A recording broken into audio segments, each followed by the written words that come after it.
Good morning, have a good day, have a good life. Let's enjoy life. So dito nga pala tayo sa may New Coast. Pupunta tayo dun sa titignan natin yung pinakamagandang view at mamahalin. So hindi ko na nga pala na-videohan yung New Coast na pangalan kasi nagmamadali itong kasama ko. Excited siya makapunta dito. Kahit taga rito lang naman.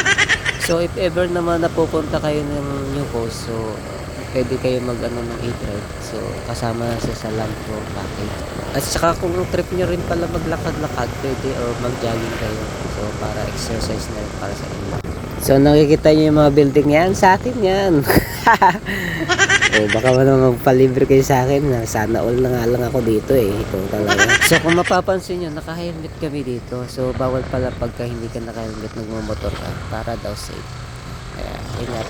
So yung mapapansin nyo dyan sa kabila na yan, hindi natin napakita yung convention center ng New Coast. Ayan.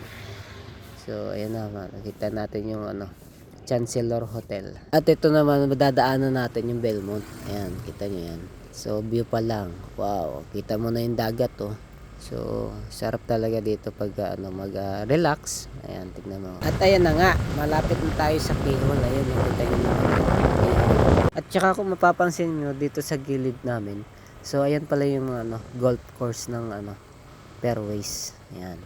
So kung kung mahilig ka mag-golf, pwede ka dyan. Pang mga yayamanin. At yun na nga, nakarating na tayo dito sa may parkingan ng K-Hall. So dito na nga tayo magpa-park. Wait lang, kumari, kakaano ko lang At least diba para akalain nyo, ako yung nagdadrive ng motor dito papuntang K-Hall. At yun, nakarating na nga tayo dito at maglalakad-lakad sa papuntang K-Hall. Ayan, papansin nyo may mga bata dito na at nagpipicture sa guest. So kung mag-isa ka lang na pwede ka magpa-picture sa mga bata na yan. So bibigyan nyo lang naman siya ng tip.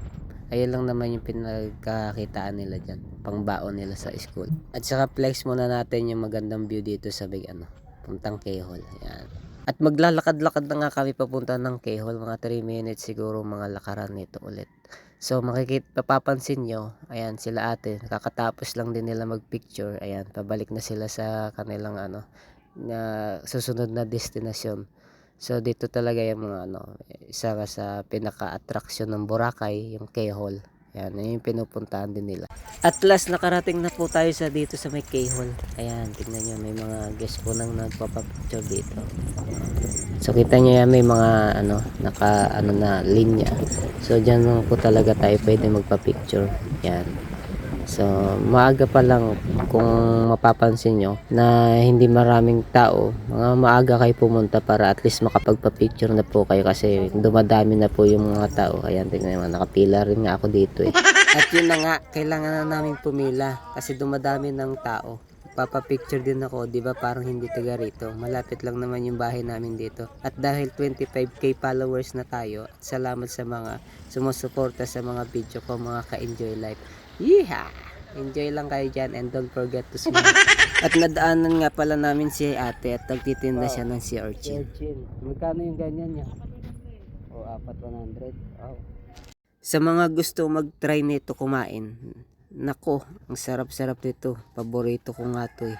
O sa next spot, dito naman kami magpapapicture kami dito sa may mga nakalagay na New Coast, Boracay. Ito yung guys natin kanina doon sa may K-Hall. At saka hindi ako nagpatalo, no? Magpa-picture din ako dito. Ano kayo? Kayo lang. Ayan, no? Kita nyo na yan. Naka-helmet pa yan. So inulit namin yan. So take 2 kami. Ayan. Ito satisfied. Ayan. Tama naman yan. Bukan pa nga lang. At di pa rin na-satisfied.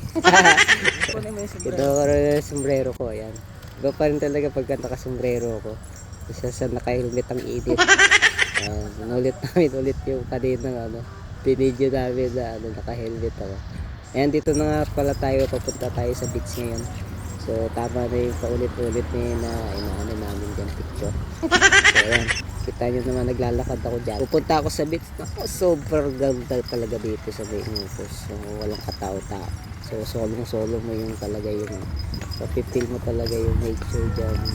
Ikaw lang mismo yung tao. Ay meron pala sa gilid. At dito naman tayo sa next stop. Ayan, kita nyo naman may mga souvenir area lang tayo dito. May mga food silang tinitinda. Ayan, kung may mga event dyan, so dyan nila ini-held.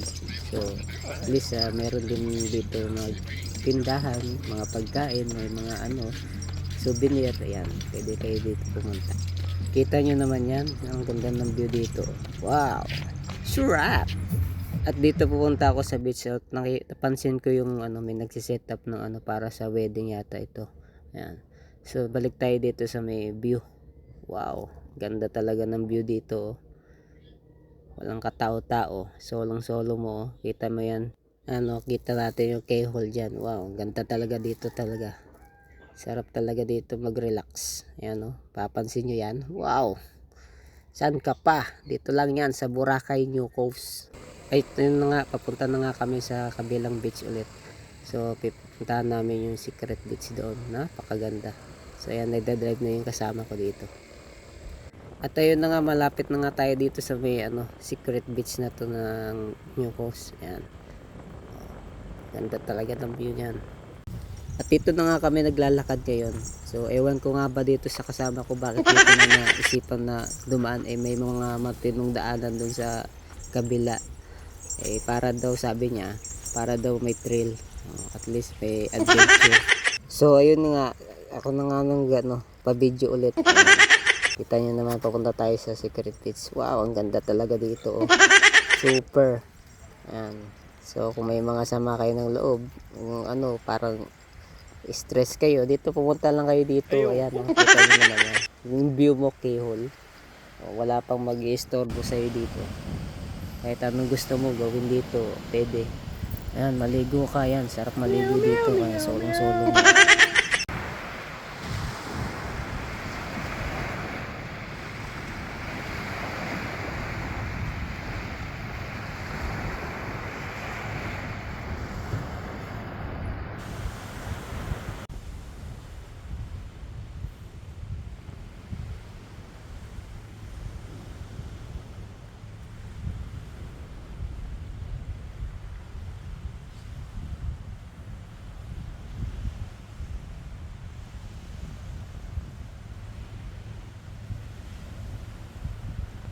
Dito na matatapos ang video na to at bigla na lang itong mawawala.